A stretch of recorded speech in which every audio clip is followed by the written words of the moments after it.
ओम शांति। मैं बीके राजेश्वरी सभी आत्माओं का स्वागत करती हूँ। आज मैं आप सबको बताऊंगी कि योग करते समय बाबा से बातें करना क्यों ज़रूरी है। देखो, आप खुद सोच के देखो, हम योग करने बैठ रहे हैं और हम बाबा से बातें ना करें, खाली हम बाबा को ही निहारते रहें तो कुछ नहीं होने का। क्योंकि हमें बाबा से बातें करनी है कि अपने दिल की बातें करो बाबा से, चाहे आपकी दुख की बातें हो चाहे सुख की बातें हो। क्योंकि जब तक आप बताओगे नहीं तो बाबा कैसे सुनेगा। भले बाबा के कान ना हो, लेकिन बाबा ने ब्रह्मा बाबा का शरीर तो लोंद ले रखा है ना, तो बाबा सुनते हैंगे। तो इसलिए बाबा से बातें करना बहुत ज़रूरी है। देखो, अपनी बातें भी करो दुख सुख की, आप औरों की बातें भी कर सकते हो।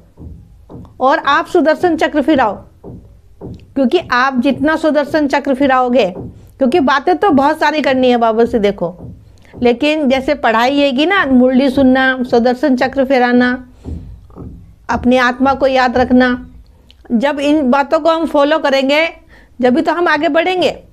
और खाली बाबा की सूरत निहारने से क्या होगा, क्योंकि वो बाप है हमारा, वो हमारा बाप है, हम आत्माओं का पिता है। हम उससे नहीं अपना दुख दर्द कहेंगे तो किससे कहेंगे। वो हमारा दुख दर्द तो दूर करने आया है, हमें पतित से पावन बनाने आया है। तो उससे बातें करना बहुत ज़रूरी है।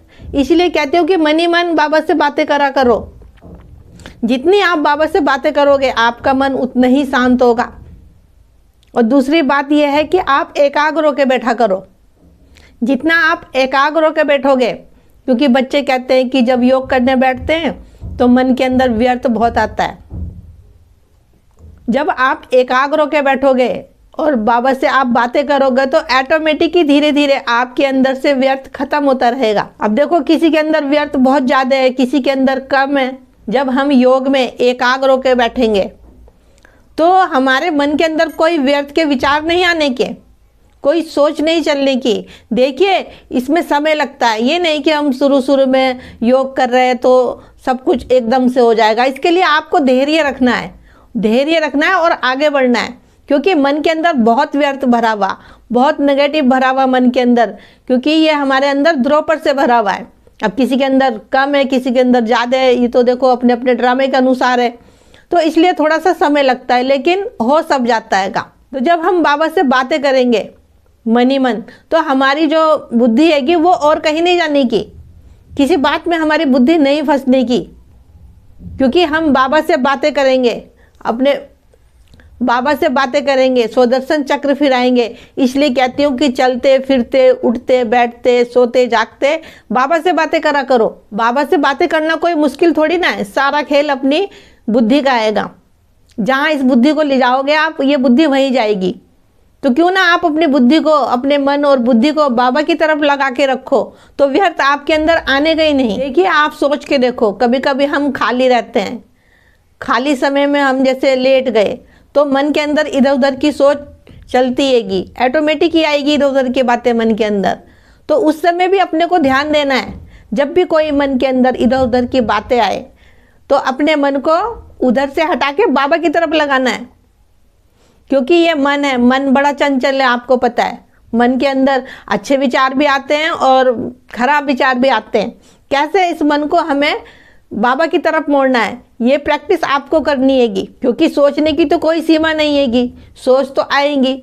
आपको यही याद रखना है कि हमें क्या सोचना है। तो मैं तो यही कहूँगी कि आप ज्ञान का मंथन करते रहा करो बार बार। जितना आप ज्ञान का मंथन बार बार करोगे उतना ही बाबा याद भी रहेगा। मुरली सुना करो, बार बार मुरली का मंथन करा करो। क्योंकि उसमें से कोई भी पॉइंट आप याद रखो, एक भी पॉइंट याद रखोगे, रोज का याद करोगे, तो धीरे धीरे धीरे ऑटोमेटिक ही सब ज्ञान समझ में आने लगेगा। देखिए, योग तो करना है कि हमें सुबह शाम योग करना है, लेकिन हमें कर्म करते हुए भी बाबा को याद करना है। क्योंकि हम कर्म योगी है ना, हम कर्म योगी है क्योंकि हमें कर्म भी करना है और साथ ही साथ हमें बाबा को भी याद रखना है।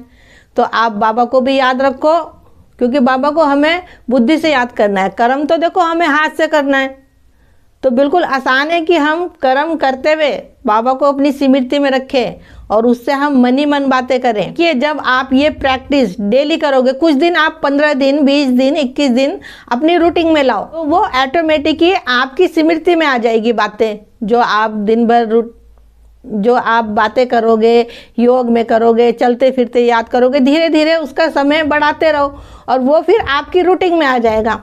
फिर आपको ज़्यादा मेहनत नहीं करनी पड़ेगी, लेकिन आपको पढ़ाई पढ़नी पड़ेगी और योग करना रहेगा, बाबा से बातें करनी रहेगी। तो जब आप डेली इन चीज़ों की प्रैक्टिस करोगे, इन बातों की, तो ऑटोमेटिक ही वो बातें आपकी रूटीन में आ जाएगी और आपको सब कुछ आसान हो जाएगा करना। तो मेरा आज की वीडियो बनाने का यही उद्देश्य था कि योग करते समय बाबा से बातें करना क्यों ज़रूरी है। तो ठीक है, फिर चलती हूँ, कल फिर मिलूंगी कोई नई वीडियो के साथ। जब तक के लिए ओम शांति, ओम शांति।